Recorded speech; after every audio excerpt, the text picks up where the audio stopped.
তো দিনটা ছিল জানুয়ারি মাসের ৩ তারিখ, অঙ্কিতার জন্মদিন, মানে আমার দাদার মেয়ের। তো ওর খুব ইচ্ছা ছিল যে পিপি সব নিজে হাতে রান্না করে আমাকে খাওয়াবে। তো বৌদি আমাকে সব রান্না বান্নাতে হেল্প করেছে, আর আমি আজকে প্রচুর রান্নাবান্না করেছি। তো পুরো ভিডিওটাই তোমাদের সাথে শেয়ার করব।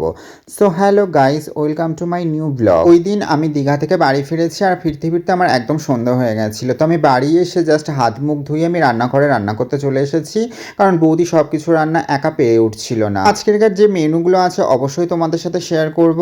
আর একদম সিম্পলভাবেই রান্নাবান্না করা হচ্ছে, খুব একটা হাবিজাবি আমি একদমই করিনি, কারণ যেহেতু আমি বাড়িতেই ছিলাম না, আমি ফিরেছি সেদিনই সন্ধেবেলা। তো দাদা যেটুকু পেরেছে ফোনে কন্ট্যাক্ট করে সেটুকু বাজার করেছে। তো আমি এখানে এসে ফার্স্ট মাছগুলো ভেজে নিয়েছিলাম, আর এদিকে আমি প্লেন ডাল বসিয়ে দিয়েছিলাম। মানে মাছের মাথা দিয়ে ডাল সবাই রাত্রে খেতে ভালো পারবে কি না, তার জন্য আমি প্লেন ডাল করেছিলাম। আর চাটনিটা আমি টমেটো দিয়েই চাটনি করছি, তার মধ্যে কাজু কিশমিশ আমসত্ত্ব এগুলো দিয়েই সুন্দরভাবে একটা চাটনি করব। এই চাটনিটা বেসিক্যালি আমি খুব ভালো রান্না করি, মানে সবাই আমার হাতে এই চাটনিটা খেয়ে খুব ভালো বলে। তো আমি একদিকে চাটনিটা বসিয়ে দিয়েছিলাম, আর অপরদিকে আরেকটা করাতে আমি মাংস করব বলে মাংসর মশলাটা ভালো করে কষিয়ে নিয়েছিলাম।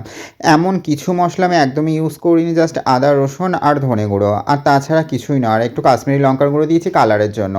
আর আমি চিকেনটাকে ম্যারিনেট করে বৌদিকে রেখে দিতে বলেছিলাম প্রায় ৩-৪ ঘন্টার ওপর। চিকেনটা আমি ম্যারিনেট করেছিলাম একটু হলুদ, লবণ আর লেবু রস দিয়ে।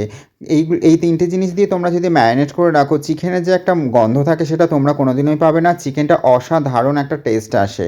এবার দেখো, সবাই সবার কাছে একটা চিকেন কষার উপরেও ডিপেন্ড করে। চিকেন ভালো করে যত কষতে পারবে তত বেশি ভালো টেস্ট হয়। তো চিকেন ততক্ষণই কষাতে হবে যতক্ষণ না চিকেন থেকে এরকম একটা তেল ছেড়ে দেয়।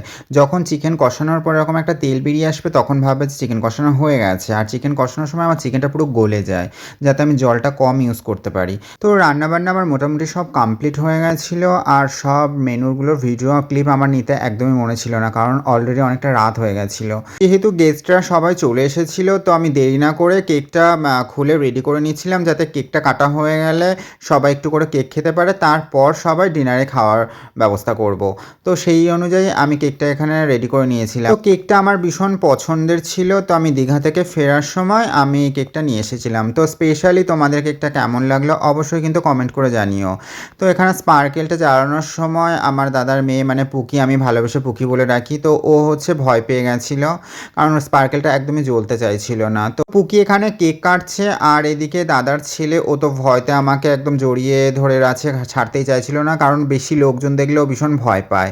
তো যাই হোক, কেকটা কাটার পর ফার্স্ট ও আমাকে খাইয়ে দিয়েছিল, তো আমি ওকে খাইয়ে দিয়েছিলাম, কারণ যেহেতু ঠান্ডা আর ফ্রিজের মধ্যে আমি এনে কেকটা রেখে দিয়েছিলাম। কেকটা এত জমে গেছে যে ও কাটতেই পারছিল না, তো আমি ওকে কেটে কেটে দিচ্ছিলাম। ও তারপরে আমার দাদাকে খাইয়ে দিল, মানে ওর বাবা।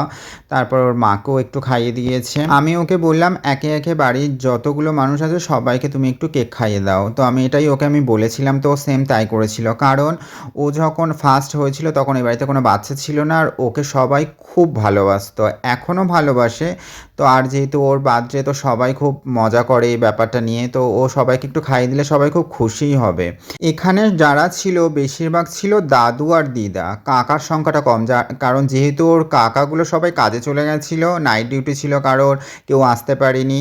তো এখানে দাদু আর দিদা ওর বেশি ছিল, তো সবাইকেও ভালোবেসে খাইয়ে দিয়েছিল, আর সবাই ওর হাতে কেক খেয়ে সত্যিই খুব খুশি হয়েছিল। আমাদের বাড়ির বাচ্চাদের 5 বছর বয়সে যখন আমরা বার্থডে সেলিব্রেট করি তখনই একমাত্র আশীর্বাদের ওই ব্যাপারটা থাকে, তাছাড়া নর্মালি আমরা একটু খাওয়া দাওয়ার ব্যবস্থা রাখি আর কেকটা কাটা হয়। তো আমি এখানে স্পেশালি পুকির জন্য সমস্ত রকম মেনু রেডি করে আমি খেতে বসিয়ে দিয়েছিলাম। ছিল 5 রকমের ভাজা, ভাত, ডাল, মাছ, মাংস, চাটনি, পাঁপড়, পায়েস, ছিল 5 রকমের সন্দেশ আর দই। তো আমি এখানে পুকিকে পায়েসটা ফার্স্ট খাইয়ে দিয়েছিলাম, কারণ জন্মদিনের মেন সব থেকে বড় জিনিস হচ্ছে পায়েস। তো সেটাই আমি ওকে ভালোবেসে খাইয়ে দিয়েছিলাম, তারপরে ওকে বলেছিলাম যে তুমি নিজে একটু খেয়ে নাও। তো যাই হোক, আজকেরকার ভিডিওটা ছিল এই পর্যন্ত। তোমাদের বেসিক্যালি কেমন লাগলো অবশ্যই কিন্তু কমেন্ট করো, আর ভালো লাগলে লাইক করো। যারা এখনও পর্যন্ত পেজটা ফলো করোনি ফলো করো।